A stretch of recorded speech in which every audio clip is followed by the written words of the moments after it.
So unfortunately, I think many of us spend way too much on our device, our phone, our iPad, looking down at something.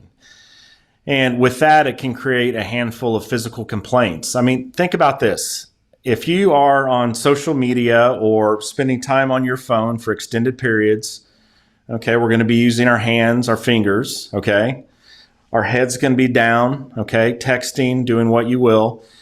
It can potentially create a few problems. So, in the past, we've talked about prolonged sitting is the root of many of our evils. It creates low back, mid back, neck pain. Now, just think about that. If you're on your phone for extended periods of time, the same thing may happen. Okay, so let's start with your neck. I see a lot of patients with neck and upper back complaints secondary to being on some device. Okay, so they talk about, they read in bed on their phone or their iPad. They're constantly texting. They're utilizing their smart device for work activities. So when my head is in prolonged flexion, or if I'm looking down for an extended period of time, a couple things happen.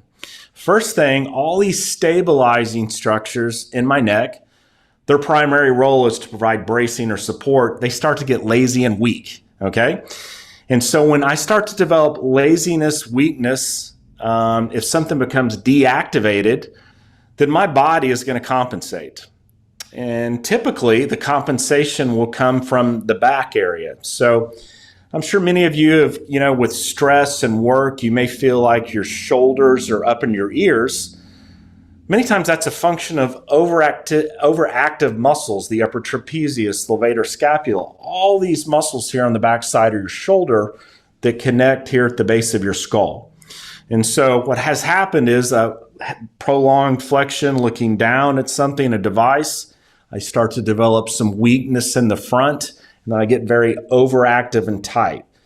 From there, I have patients that complain of chronic upper back pain, neck pain, even headaches.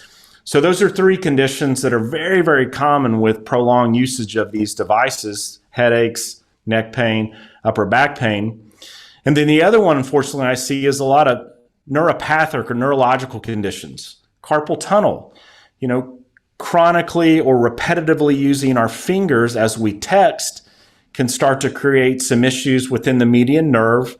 Okay, once that nerve gets a bit irritated, we start to develop numbness, maybe tingling, and even weakness into the fingers. That can even move upstream to our elbow and so forth. I've had patients that have complained of tendinitis or inflammation of the tendon, okay, whether it's on the outside or inside. Repetitive use of our hands could potentially create some issues in our neck.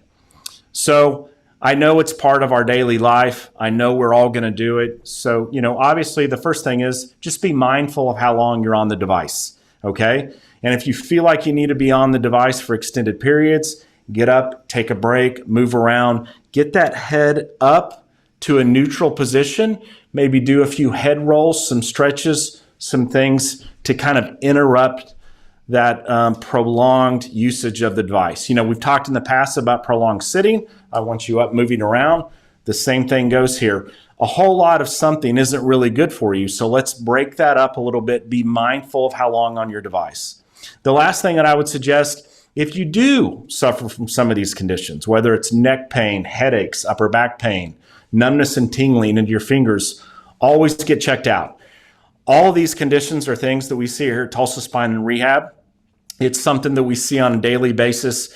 Sooner is always better than later, meaning when you start to experience these things, if you know these things of persisting for a few days, get in somewhere and get it checked out.